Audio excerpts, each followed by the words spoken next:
Hello students, today we are going to learn a very important topic in the syllabus, life processes. Now let us see what is the criteria to decide whether any organism is alive, living or not. The firstmost thing we will check whether it is moving or no. Let me give you an example. If some bird or some creature is fallen down, you will try to check any movement is there or no. Then only you will be able to decide whether it is alive or no. The most important criteria to decide whether something is alive is the movement. All living things move without the help of any external help. So, not easily visible like molecular movements, those are different movements, but as an example, where any organism when you take, it is the movement by which we will be deciding the organism is living or no. You can see the bird, fish, the given in the slide. This is the most important criteria to decide whether organism is living or no. Now, what is life process? Life processes are the basic processes in living organism which are necessary for maintaining their life.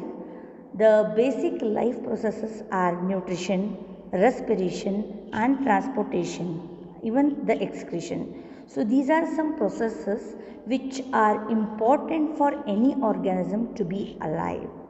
What do you mean by nutrition? Nutrition is the process of taking food by an organism and its utilization by the body for life processes. So we know that all the organisms are working. To work we need energy. That energy we get it from the food. So the important process is nutrition. Next comes respiration. The food which we eat need to be taken in the consideration so that it will be in the usable form of the energy.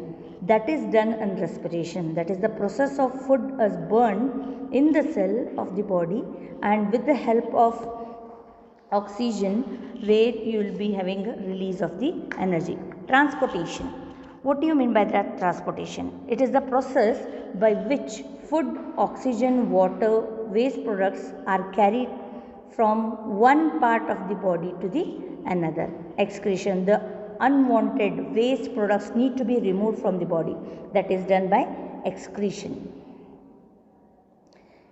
Now let us see one by one in detail. Nutrition. Nutrition is the process of taking food by an organism and its utilization by the body to build the growth, for the repair damaged parts and the for energy.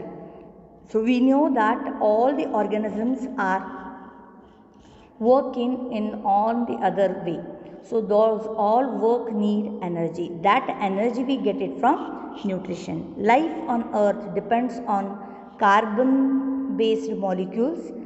The most of the food are also carbon based molecules. The outside raw materials used by living organisms are food, water and air.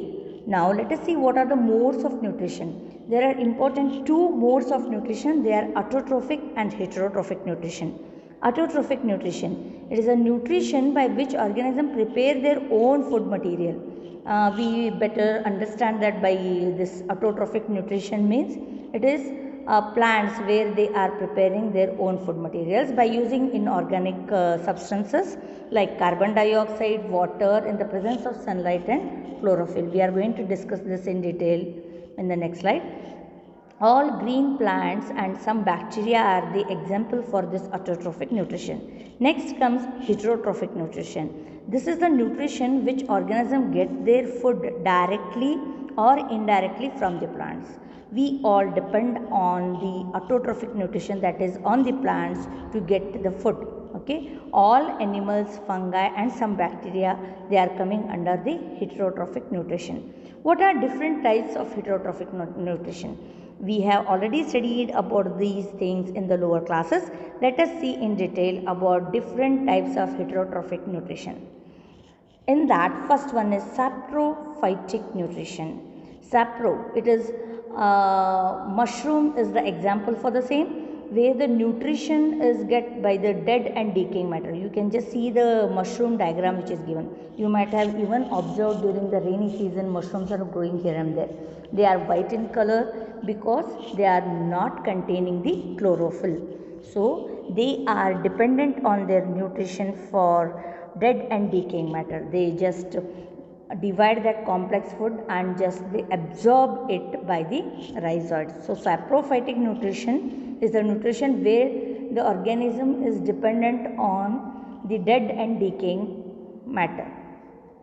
Next comes parasitic. As the name itself suggests, it is dependent on the other living organism, which we call it as host, without killing them. It is not harming the host, but it is dependent on the host, that is the another living organism, where it will be absorbing the food from the another living organism. For example, you can see orchid sticks, leeches, roundworm, tapeworm, plasmodium, cuscuta. Cuscuta's diagram is given here, which is an example for parasitic nutrition.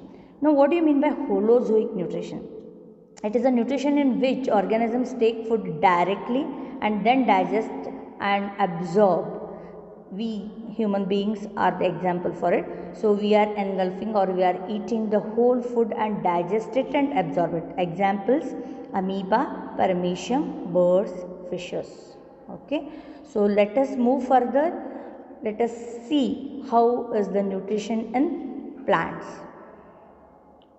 Let me tell you what do you mean by photosynthesis. Photosynthesis is the process by which plants prepare food by using carbon dioxide and water in the presence of sunlight and chlorophyll.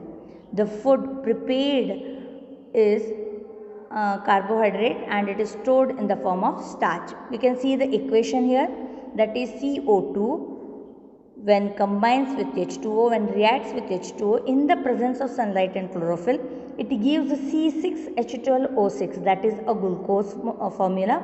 A glucose molecule is formed and then H2O and O2 is given out.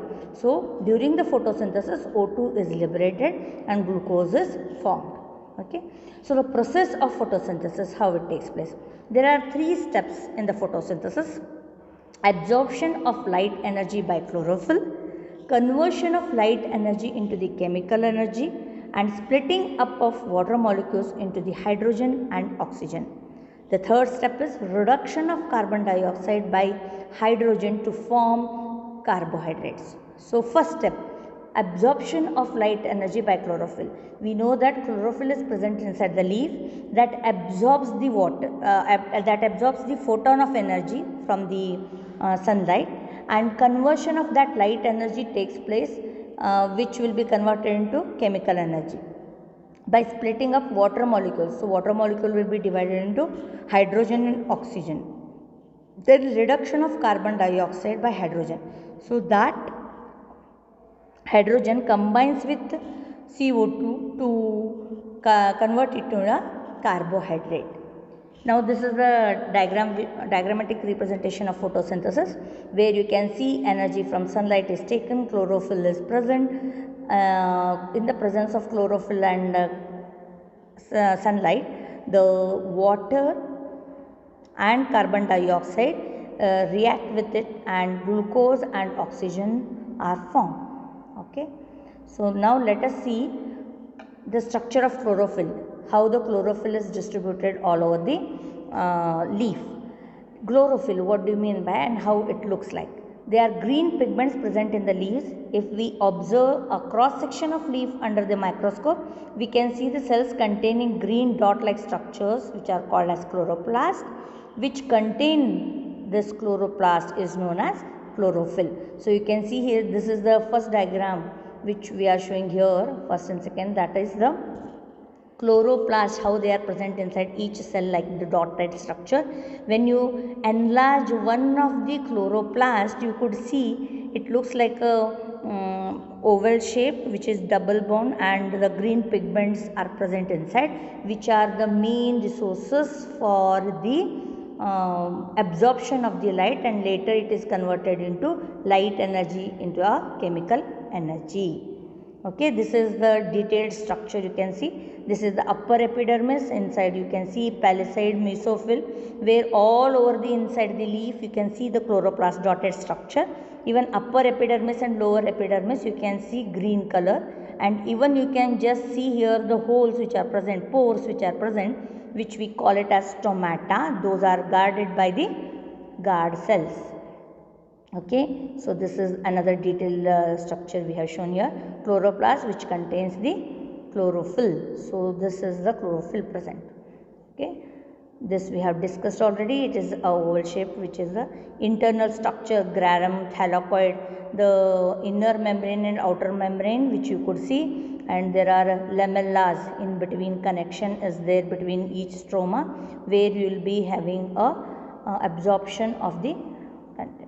Okay, stomata open to allow carbon dioxide and enter the leaf in the water vapor. You can see here in between the lower epidermis of the leaf, even if you observe the leaf, you can see many holes in that. That is because of these stomatas. Why these stomatas are required? For intake of CO2 and giving out the water vapor. These holes helpful for us, where water is taken in sometimes and given out. Even CO2 is taken in and O2 is given out. So these holes or pores are guarded by guard cells. Okay, we are going to study about that. Okay, see here. These are the tiny pores present on the leaves, which which are helpful for the exchange of the gases which are taking place. Each stomata has a pair of guard cells. You can see the kidney shaped, bean shaped stomata, where the guard cells which are guarding this pore which is present. When water enters the guard cells, it swells and the pore opens, and when the guard cells lose water, it shrinks and pore closes. So guard cells guard the pore to close and open. How the hole is or the pore is opened or closed? Due to the intake of water and giving out of the water. Shrinkage of the guard cells, opening and the closing of the pore takes place, because there should not be excess amount of water given out by the body of the plant. So the guard cells take care that it is closed when the water content need to be retained inside. So closing and opening of the stomata will be guarded by these guard cells by taking water in or out. Okay, you can see the structure of stomata. We are anyway going to do this kind of practical, where you will be seeing this under the microscope. Okay, these are the closed and open stomata you can see. See here, water intake, how water diffuses into the guard cells, which causes opening, and when there is a hot and dry days, guard cells have a less water, they relax and stomata closes. Okay, so now we know that chlorophyll is necessary. How we can decide whether chlorophyll is required for the photosynthesis or no? We have seen many colored plants where are having a colored leaves, which we call it as croton plant or the variegated leaf. What do you mean by variegated leaf? Where you can see the yellow color patches, green color patches on the plant. So keep it that kind of a plant in a dark room for 3 days. What will happen at that time? Starch is used up. The stored starch is used up. Then keep it in a sunlight for 6 hours. What will happen when sunlight is given? So as we are saying, chlorophyll is present and required for necessary for the photosynthesis. What will happen at that time? It will be using that sunlight, and then the photosynthesis takes place and starch is formed wherever chlorophyll is present. Okay, and where the chlorophyll is not present, there you should not see the starch content. By this starch test, we will come to know that the starch is formed wherever there is a chlorophyll presence is there, and where there is no chlorophyll, you cannot see these starch test. That means starch is absent there. So by this we can conclude that chlorophyll is necessary for photosynthesis. Now let us see, carbon dioxide is necessary for photosynthesis. So what we can do here, we can take two potted plants and we can keep it in a dark room for 3 days, so that all starch is used up. Okay, we are having a stored starch in the plants, so that need to be used up, that need to be removed from the plants. Then keep it the plant for separate glass plates. Keep watch glass containing some potassium hydroxide. Why we are putting potassium hydroxide? Potassium hydroxide absorbs the CO2. So where near one plant to absorb the carbon dioxide, and cover it both with the glass jar, bell jar. Okay, so what will happen when we are sealing it with a Vaseline? One plant is not getting CO2, one plant is getting CO2. Where the CO2 was supplied, that plant could do photosynthesis and the starch content was seen. Where there was no availability of CO2, the plant could not photosynthesize, and there was a negative result for the starch test. Means starch was not present in the plant where we have not given the CO2. By this experiment we can conclude that carbon dioxide is necessary for photosynthesis.